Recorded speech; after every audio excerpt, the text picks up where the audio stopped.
ఇప్పుడు ఆంధ్రప్రదేశ్‌లో ఉన్న అన్ని గ్రామ సచివాలయాల్లో 21 నుంచి 24 ఏజ్ ఉండి 10వ తరగతి పాస్ అయిన విద్యార్థులందరికీ పీఎం ఇంటర్న్‌షిప్ అనే ఒక ప్రోగ్రామ్‌కి రిజిస్ట్రేషన్ ప్రక్రియ అయితే స్టార్ట్ అయింది. ఈ పీఎం ఇంటర్న్‌షిప్ పథకాన్ని సెంట్రల్ గవర్నమెంట్ వారు అయితే స్టార్ట్ చేశారు. ఈ స్కీమ్ గురించి ఆర్థిక శాఖ మంత్రి నిర్మలా సీతారామన్ గారు పార్లమెంట్ సెషన్స్‌లో కూడా వివరించడం జరిగింది. Internship opportunities in 500 top companies to 1 crore youth in 5 years. They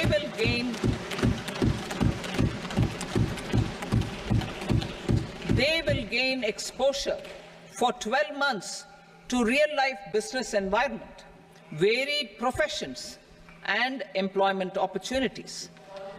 An internship allowance of 5,000 per month, 5,000 rupees per month, along with a one-time assistance of 6,000 rupees will be provided. Companies will be expected to bear the training cost and 10% of their internship cost from their CSR funds. అసలు ఈ PM internship scheme అంటే ఏంటి? ఎవరెవరు apply చేసుకోవచ్చు? అలాగే ఎప్పటి నుంచి ఈ రిజిస్ట్రేషన్స్ అనేవి స్టార్ట్ అయ్యాయి అనే విషయాలు ఇప్పుడు మనం తెలుసుకుందాం. వీడియోను చివరి వరకు చూడండి, ఎక్కడా స్కిప్ చేయొద్దు.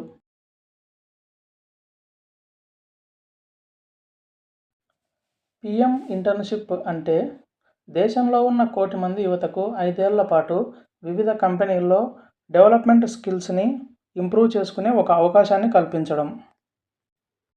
అలాగే ఈ స్కీమ్‌లో ఇంటర్న్‌కి నెలకు 5,000 రూపాయలు అయితే ఇస్తారు. దీంతో పాటు వన్ టైం గ్రాంట్ కింద క్యాండిడేట్‌కి 6,000 రూపాయలు అయితే ఇవ్వడం జరుగుతుంది. ఈ స్కీమ్‌కి 10th పాస్ అయిన మేల్ అండ్ ఫీమేల్ క్యాండిడేట్స్ 21 నుంచి 24 ఏజ్ మధ్యలో ఉన్న వాళ్ళు మాత్రమే ఈ స్కీమ్‌కి అయితే అప్లై చేసుకోవడానికి వీళ్ళు అవకాశం కల్పించారు. అలాగే ఈ స్కీమ్‌కి కొన్ని షరతులు అయితే కూడా వీళ్ళు పెట్టడం జరిగింది. వాటిలో మొదట వచ్చేసరికి మీ కుటుంబ వార్షిక ఆదాయము 8 లక్షల కంటే మించకుండా ఉండాలి. అలాగే మీ కుటుంబ సభ్యుల్లో ఎవరైనా గవర్నమెంట్ జాబ్ చేస్తుంటే కూడా మీరు అప్లై చేసుకోవడానికి అయితే లేదు. ఈ ప్రోగ్రామ్‌కి ఎలా అప్లై చేసుకోవాలి అని అంటే ఇక్కడ చూపిస్తున్నాను కదా, ఇక్కడ www.pminternshipmca.government.in అనే వెబ్సైట్లోకి వెళ్ళి మీరైతే అప్లై చేసుకోవచ్చు. లేకపోతే మీ దగ్గరలో ఉన్న గ్రామ సచివాలయం లేదా వార్డు సచివాలయం దగ్గరికి వెళ్ళి అయినా కూడా మీరు అప్లై అయితే చేసుకోవచ్చు. అప్లై చేసుకోవడానికి మీరు కావాల్సిన సర్టిఫికెట్స్ ఏంటంటే ఆధార్ కార్డు, ఒక జీమెయిల్ అకౌంటు, మొబైల్ నెంబరు, అలాగే address proof, pan card, ration card అయితే మీరు ఆన్లైన్లో అప్లోడ్ చేయవలసి ఉంటుంది.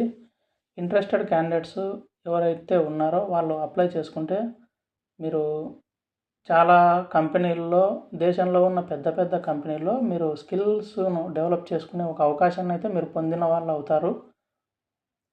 వీడియో నచ్చినట్లయితే సబ్స్క్రైబ్ చేసుకోండి. Thank you.